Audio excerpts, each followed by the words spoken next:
Hello everybody, CritCrab here with another story, this one about what is easily one of the worst players ever featured on the channel. Not only were they a murder hobo, spotlight hog, and just generally a total jerk, they go above and beyond by actually attempting to stab OP in real life. Needless to say, this one really puts the horror in RPG horror stories. Roll post.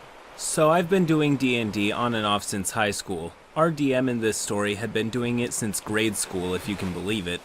In 2018, he'd just moved from the other side of the state and was looking for people to play D&D with and asked me if I knew any people who'd want to play. He was even willing to DM.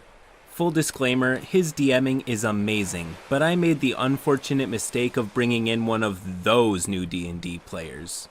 To clarify, I'm not against new people learning D&D. It's a great game to play with the right people. But this one was not one of them.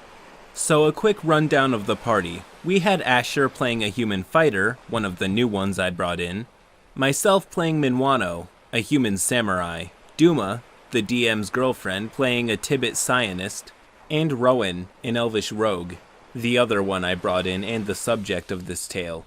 And of course we have our DM. I'm not going to use his real name, but we'll call him Dan. We had a surprisingly quick session 0 as most of the character backstories and class discussions were talked about through Facebook Messenger. So when we met up face to face, it was just a matter of rolling dice and choosing equipment. And since we got done so quickly, the DM decided to do a quick one-shot session using the same characters and setting, just cause Asher and Rowan hadn't played D&D at all before and wanted to give them an idea of what they were in for. We were playing 3.5 on a campaign of his own creation called Vol. This was the first sign that things were going to be problematic with Rowan. We were starting out as a group of mercenaries escorting a caravan, and we all had some fun interactions with each other between Minwano, Asher, and Duma. Rowan didn't say anything to anyone, which I didn't think anything of. Baby's first rogue is edgy, I know how it goes. We then reached our destination, some ruins out in the woods somewhere, and we're told to scout out the area. While exploring, we could see someone in the clearing. Duma was our squishiest party member, so we told her to stay hidden and wait for one of us to give a signal. Asher and I took point and Rowan hid in the trees. Upon us getting closer, we discovered that it was a dwarf. I don't remember the name, so I'm just going to call him Dwarf. Dwarf. Hello there! Are you two exploring the ruins as well? Asher. Who are you? Dwarf. Oh, I apologize. I'm part of a DMI excavation team. Note, the DMI is one of two warring factions that serves as one of the overarching conflicts in the world of Vol, the other being the Green Tide, with the latter consisting of mostly orcs, goblins, your typical Mordorian bad guy roster. The point of that flavor text is that the dwarf didn't appear hostile with us. I think he was in the process of asking if he could accompany us, but then Rowan pipes up. I throw a dagger to his throat. Asher and Minwano, out of character. What? Why? Rowan was already in the process of rolling. Much to our horror, she rolled a nat 20. She then asks if she can roll a stealth check so she isn't seen. Dan says that normally that would be something she would have to call or declare before she rolled for her shot. But since she got a nat 20, he allowed it. Unfortunately, this time she got the opposite luck and rolled a nat 1. But even with her bonuses, it wasn't enough to pass either mine or Asher's notice checks. We both knew it was from her, and naturally we confronted her about it. Minwano. What did you do that for? He wasn't hostile. Asher. He said he was with a group. They're likely going to be others looking for him. Rowan. It doesn't matter. I'll take care of them too if they get in the way of the mission. Asher and I look at each other. Neither of us had any idea what she was talking about, either in or out of character, as nothing in her backstory indicated that she was working on a separate mission.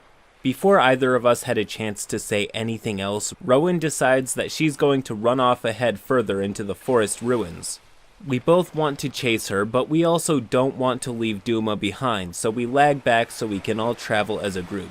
So while we're traveling, Rowan's making her way further into the temple. Meanwhile, we run across the rest of the dwarf's team, who's understandably a bit more hostile than he is, considering that they probably just found their friend's mutilated corpse before meeting us. and were ready to point crossbows at the first suspicious faces they can find. For some context, Duma was something of a wild card in our party, whereas Minwano was much more of a go-with-the-flow type. Duma: I can mind thrust them and take care of them quickly.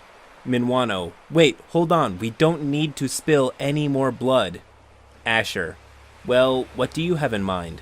Minwano: follow my lead.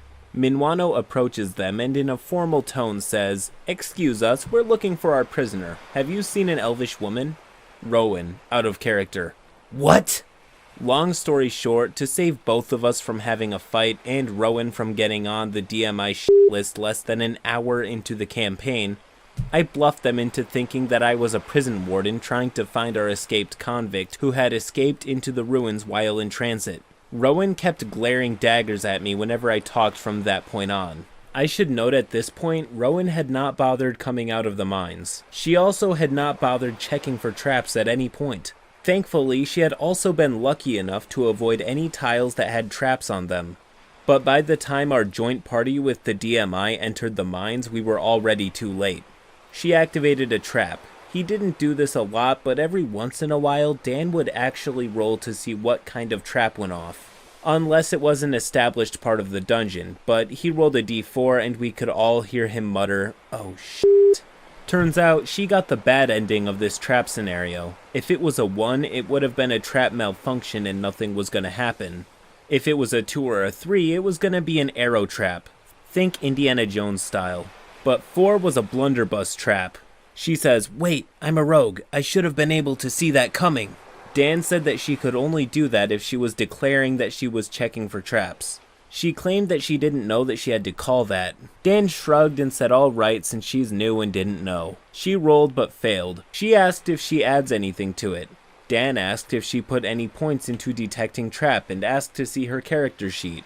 As a rogue, she did have the ability to detect traps inherently, but she didn't put any skill points into it. So cut back to our parties and we follow the loud boom to a horrifically injured and incapacitated elvish rogue. A few more rolls and I managed to persuade them to patch her up and restrain her rather than kill her. Out of character, Rowan kept passively snipping at us for not attacking them and helping her.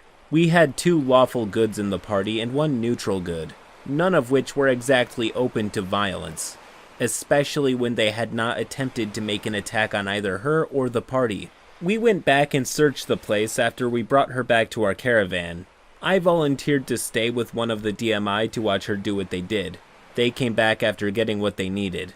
And that was session 0. We told her that pretty much everything happened won't be counted against us later, just to keep the murder hoboing down for when we do the actual game. She still seemed pretty snippy during the end of the campaign because we had to treat her as a prisoner, but we kept telling her that this wasn't against her. It was to keep all of us from getting into an unnecessary fight. End post.